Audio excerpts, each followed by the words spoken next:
0416 hours. North Atlantic, edge of a low-pressure system that never shows up on postcards. Inside the Combat Information Center, the screens glow a muted blue.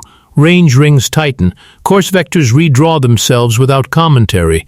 No one raises their voice. They don't need to. A carrier group is a moving city with a nervous system. Multiple hulls, multiple radars, multiple sonars. One picture, and the picture just changed. A sonar operator tags a transient. Not a contact, not a track, a moment. A thin, sharp line that doesn't belong to biologics or ice noise or merchant cavitation. It appears, spikes, then collapses back into the noise floor.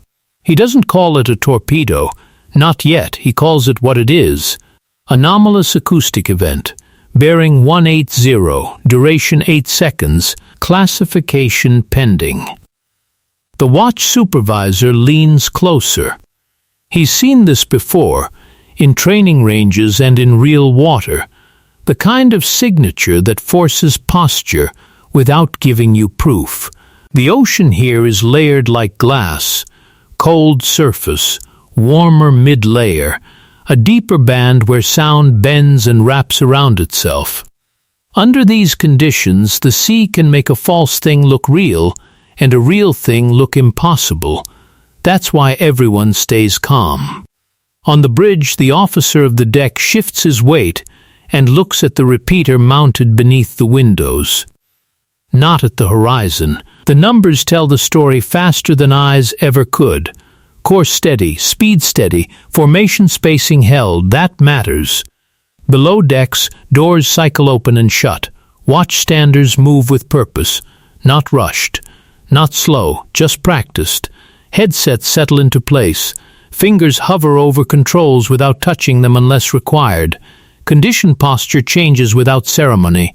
No alarms, no theatrics, just readiness. The carrier group does not turn. It does not sprint. It does not advertise uncertainty. In SIC, another operator overlays the transient against ambient conditions. Wind speed. Sea state. Thermal profile. The line remains stubbornly unnatural. It's too clean to dismiss, too short to confirm. The watch supervisor makes a decision that lives in the gray space between routine and crisis. Shift to torpedo defense posture. Quietly. No shipwide announcement. No dramatic klaxon, just internal nets, clip language and systems waking up another level. Across the group, decoy launchers come to readiness, not firing. Ready. The kind of readiness that changes outcomes without being seen. Passive sonar continues, no active ping. The first one to shout underwater gives something away, 0419 hours. A second transient, different bearing, slightly higher frequency content, still short, still ambiguous. But now it's not one moment, it's two. 2 points make a line makes a problem. The sonar operator's voice remains flat. Second anomalous event. Bearing 215. Duration 6 seconds. Correlation possible. In the room, the quiet becomes professional quiet. Not fear. Not panic. Focus. An AS coordinator runs the geometry mentally before the computer finishes drawing it. 2 bearings, 2 timestamps, a potential corridor, a potential weapon run, or a potential deception. Because that's the modern game. You don't need to launch a torpedo to force torpedo defense. You just need to make the other side think you did. And if the other side reacts loudly, you win without firing. The carrier group refuses to give that win away. On the bridge, the captain steps forward.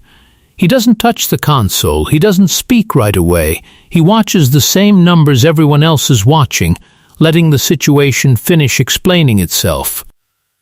The ship does not change speed. That also matters. 423 hours. The first hard indicator arrives. A sonar operator marks a narrow band line riding above the noise floor, not a transient. A sustained signature. Faint. Stable. moving. It's not close enough to be certain what it is, but it's moving like something with intent, not like current-driven debris. The watch supervisor asks the only question that matters. Does it behave like propulsion? The operator doesn't guess. He refines. He waits for the sea to give him another sample. The line persists.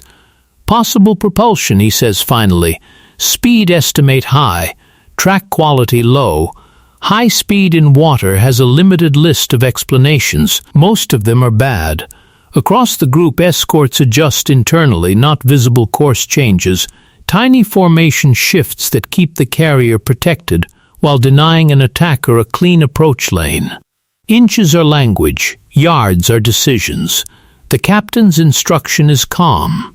Maintain course, maintain silence, execute defense doctrine, no ego, no threats, no radio challenges screamed into an ocean that doesn't care. Just procedure. The group's helicopters stay on deck. Rotors still. Not because they can't fly, because launching them now announces that the group believes the threat is real. Belief is information. They keep it private. Instead, the other layer moves, unseen, farther out. A maritime patrol aircraft already on station shifts its pattern. It doesn't rush. It doesn't dive low. It widens coverage. It feeds the network with what matters most in a moment like this. The environment, temperature gradients, salinity, surface conditions, the way sound will bend if a weapon is actually in the water. The sea becomes a math problem again, not a mystery. No 428 hours. The narrow band line changes. It doesn't get louder, it gets cleaner, as if it passed through a layer that sharpened its outline. The sonar operator's hand hovers. He tags. Timestamps. Captures. The data system begins correlating it with everything else. Bearing rate, amplitude changes, frequency components. The contact, whatever it is now inside the range where decisions stop being abstract. A torpedo, even a suspected one, changes posture. It forces decoy readiness. It forces maneuver planning. It forces commanders to choose between concealment and survival. But the carrier group doesn't panic because it has doctrine built exactly for this. The ASC coordinator leans in. Recommend deploy soft kill, not visible, minimal. The captain nods once. Execute. A decoy launcher cycles. Quietly. No flare, no fireworks. Just a canister slipping into the ocean in a way that looks like nothing from the surface and means everything under it. The decoy begins to sing, not to the world, to the water. It creates a false target, a ghost carrier, an acoustic lure that says, "Here I am, come to me." If there's nothing in the water, it's wasted metal and training value. If there is something in the water, it might be the difference between a headline and a footnote. 0431 hours. The suspected track hesitates, not in a human way, in a physics way. Its bearing rate changes subtly. Its behavior deviates from the straight-line expectation. The operator's voice tightens, not emotionally but technically. Contact bearing rate decreasing. Possible homing adjustment. A torpedo that is homing listens, it compares, it chooses, it follows what sounds like a ship. If the decoy works, the weapon follows the decoy. If the decoy fails, the weapon keeps hunting. The carrier group stays quiet. Nobody says the word torpedo over open circuits. They won't give anyone a recording that can be used later. This is a professional environment. Everything is assumed recorded. The captain keeps his posture relaxed. That's not bravado. It's leadership. Panic spreads faster than sonar. The suspected track continues, then weakens, then strengthens again. The ocean lies. It always does. Layers fold sound back. Cavitation echoes. Merchant wakes carry noise like footprints. But the data team is not guessing. They're accumulating. Every second adds resolution. Every minute sharpens the picture. 0437 hours. A new contact appears in the background. Not a weapon, a platform. A faint, deep signature that stays steady while the suspected track does its dance. It holds back. It watches. It doesn't rush. That behavior is familiar. A submarine outside the immediate chaos, positioned to observe how the carrier group reacts. This is the real move. A possible torpedo in the water is one kind of problem. A submarine orchestrating the uncertainty is another. The ASC coordinator speaks quietly. We may be under deliberate probe. Submerged platform likely. The captain's response is immediate but controlled. Maintain doctrine, do not chase. Record everything, do not chase. That matters. Because chasing a submarine is how you break formation and expose the carrier. That's how you give the other side an advantage they didn't earn. Instead, the escorts widen their sensor posture. They don't sprint, they don't ping yet. They allow the submarine to exist in uncertainty while they gather a tracking solution. This is the long game, 0443 hours. The suspected weapon track fades, not abruptly. It stretches away into noise, as if it turned or slowed or simply passed beyond the layer where it was detectable. The sonar operator doesn't declare victory. He just reports. Track quality degrading. Possible contact loss. Recommend continued defense posture. The ASC coordinator nods. It could be over, or it could be the moment before the next move. On the surface, everything still looks ordinary. A carrier group in gray. Calm water, low light, nothing to photograph for drama. Below the surface, the encounter is still active. Because the submarine contact remains. A fourth presence shifts in the water column, not close, not fast. A platform positioned where sound behaves differently. An Allied submarine. Silent. Patient. Already there. It doesn't need to move much. It only needs to listen. This is what the probing submarine did not account for. It came to test the carrier group's reaction. It didn't come to fight a submarine it couldn't see. The Allied submarine begins building a picture with passive bearings. It doesn't ping. It doesn't reveal itself. It lets the other side make mistakes. And submarines always make mistakes eventually. A slight RPM change, a depth adjustment, a moment of impatience. The ocean gives up secrets slowly, but it always gives them up. 0451 hours, the deep contact makes a tiny move. It changes depth by a few meters, trying to slip into a better acoustic layer. It's disciplined, controlled, but it's also unnecessary. That's what makes it valuable. Unnecessary movement is data. Data is leverage. The Allied submarine captures it. Cross-references harmonics. Blade count. Machinery signature. Not enough to name it publicly, but enough to classify it inside a network that remembers everything. In the carrier group SIC, a new message arrives on a secure channel. Short, clinical.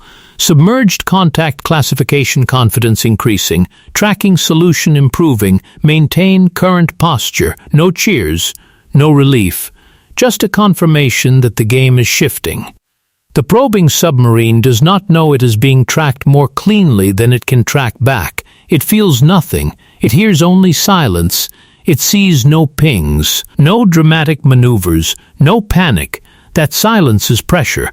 Because now the probing submarine has to wonder, did the carrier group never believe the torpedo was real, or did it defeat it without showing how?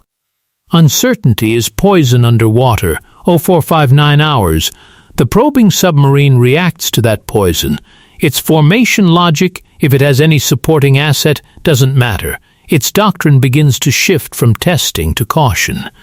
Its movements become slightly reactive, slightly less symmetrical, slightly less confident. In SIC, the watch team notices. They don't say it's scared, they just log. Bearing drift, speed change, depth change. The numbers tell the story faster than words ever could.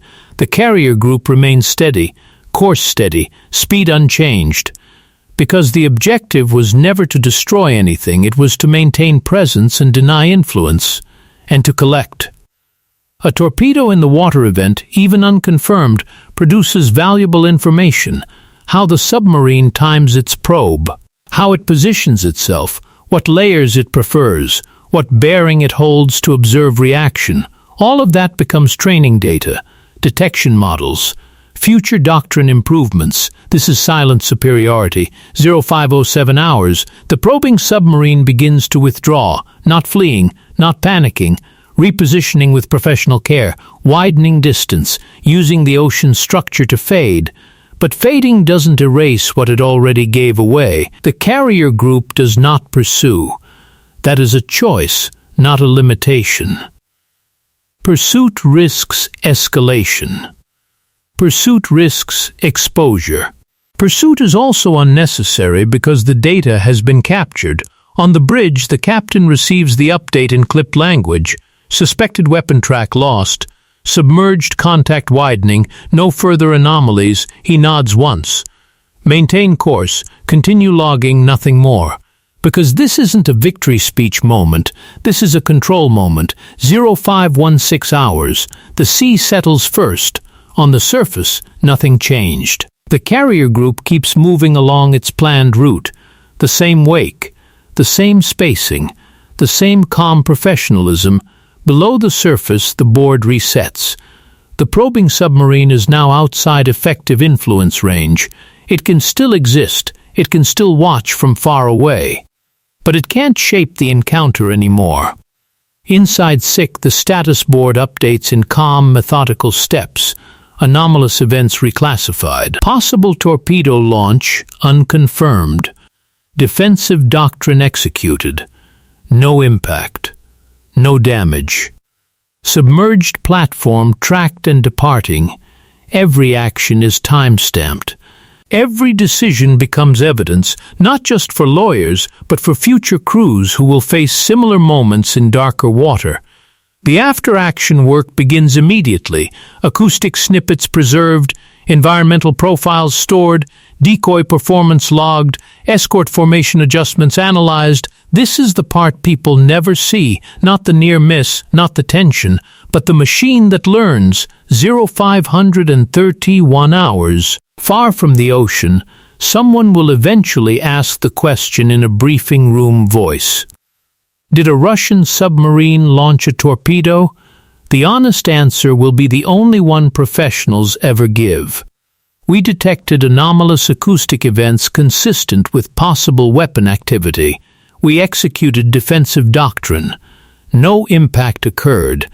The carrier group continued mission. Nothing more. Because certainty is a weapon too. And you don't hand it to your opponent unless you have to. Out here, the truth is simpler. A submarine tried to create a moment. It tried to force a reaction. It tried to turn a lawful transit into a public incident. The carrier group refused. It stayed quiet. It stayed disciplined.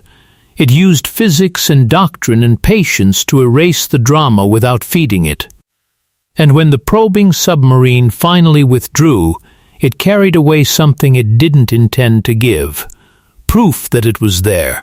Proof of how it moved. Proof of what it values. Proof of what it fears. The North Atlantic remains cold and indifferent. The carrier group moves on, indistinguishable from the gray water around it. Somewhere deep behind them, a submarine fades into wider ocean, knowing it didn't get the reaction it came for.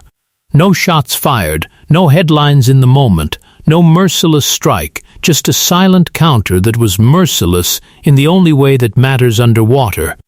It denied influence, it collected data, it held course.